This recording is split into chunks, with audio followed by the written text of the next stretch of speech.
ये आप देख रहे हैं जी, ये है मड़ा, हम इसको कहते हैं। झाड़ी नुमा बेरी होती है, इस पे बेर लगते हैं। ये बड़े ही मज़ेदार हैं। बचपन में हम खाया करते थे, बड़ी बहुतायत थी इन झाड़ियों की, मलों की। लेकिन अब ये इक्का दुक्का नजर आते हैं। तो कभी मौका मिले आपको, गाँव में आए तो किसी मले से, बेरी नुमा झाड़ी से बेर जरूर खाइएगा।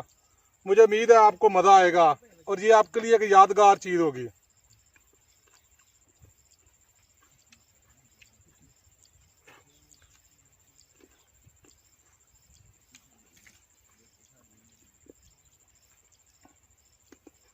चलिए